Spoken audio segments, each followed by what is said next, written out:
Assalamu alaikum warahmatullahi wabarakatuh. Dear students, today our topic is major landforms, class 7th geography.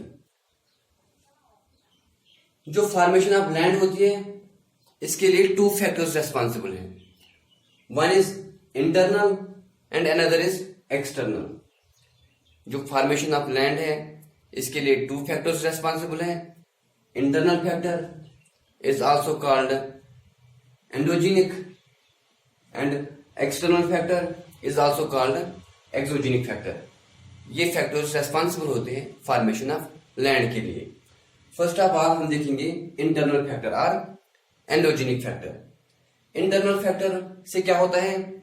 Uplifting of land और sinking of land. या तो uplifting होती है या होती है सिंकिंग. ये किस तरह से होती है? जब वॉल्केनिक इरप्शंस होते हैं और प्लेट टेक्टोनिक. ये जो इंटरनल फैक्टर है या एंडोजेनिक फैक्टर, इससे क्या होता है? या तो अपलिफ्टिंग होती है या सिंकिंग होती है. इससे माउंटेन्स की फॉर्मेशन होती है या प्लेटोज की फॉर्मेशन होती है. इंटरनल फैक्टर की वजह से फॉर्मेशन ऑफ माउंटेन्स होते हैं या फॉर्मेशन ऑफ प्लेटोज. ये किस तरह से होते हैं? जो मूवमेंट्स अर्थ के इनसाइड होते हैं, लाइक वॉल्केनिक इरप्शन और प्लेट टेक्टोनिक्स. जो प्लेट्स की मूवमेंट होती है उससे भी ये माउंटेन फॉर्मेशन होती है, प्लेट फॉर्मेशन होती है. इसी तरह अगर हम देखेंगे वॉल्केनिक इरप्शन, क्योंकि वहां पे अर्थ के इनसाइड बहुत ज्यादा गर्मी है, जो लावा बाहर आता है तो उसकी वजह से प्लेट उसकी फॉर्मेशन होती है.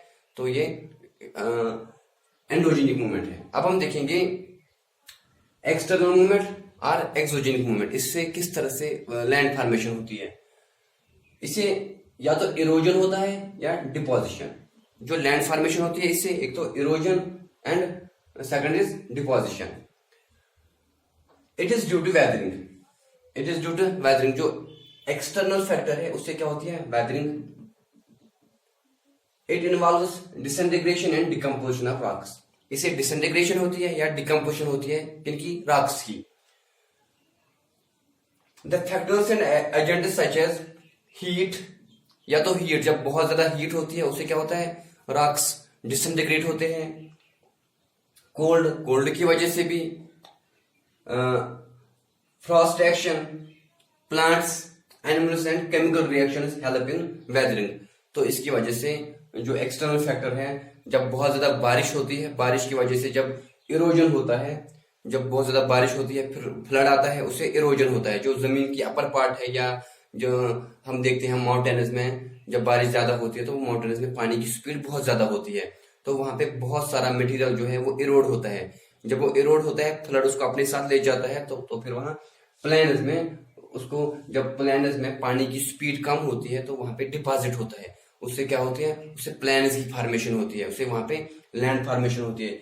इसी तरह अगर हम देखेंगे माउंटेन्स में या जो हिली एरियाज है वहां पे इरोजन होता है, क्योंकि जब पानी की स्पीड बहुत ज्यादा होती है तो जो upper part of the earth होती है, जो सॉइल होती है, वो इरोड होती है क्योंकि पानी की स्पीड बहुत ज्यादा होती है.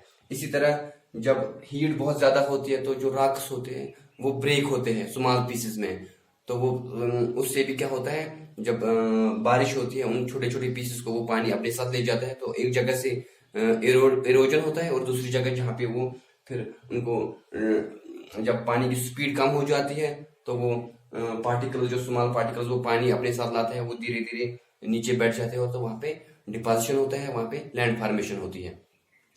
तो अगर हम आप देखेंगे जो मेजर लैंड फॉर्म्स है उसके लिए, इसके लिए टू फैक्टर्स रेस्पॉन्सिबल है.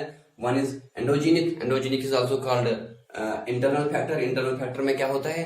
It is due to because of एक तो volcanic eruption and second plate tectonic. एक तो वॉल्केनिक इरप्शन की वजह से, सेकंड जो प्लेट टेक्टोनिक्स, जो प्लेट्स की मूवमेंट होती है तो उससे फॉर्मेशन ऑफ माउंटेन्स होती है या फॉर्मेशन ऑफ प्लेटोज. तो इसमें क्या होता है? इससे एक तो अपलिफ्टिंग होती है. अपलिफ्टिंग जैसे हम देखते हैं जो फॉर्मेशन ऑफ माउंटेन्स होते हैं या फॉर्मेशन ऑफ प्लेटोज होते हैं. इसी तरह अगर हम देखेंगे जो सेकंड फैक्टर है वो है एक्सटर्नल फैक्टर और exogenic factor.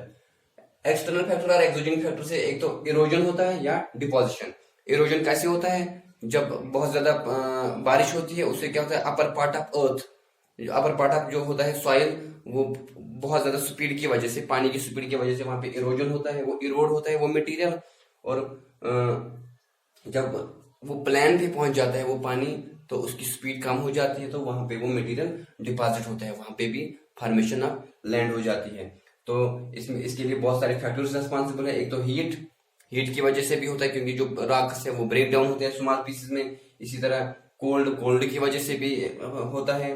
Frost action, plants, animals and chemical reactions की वजह से भी ये होता है। तो इससे ये एक्सटर्नल फैक्टर है।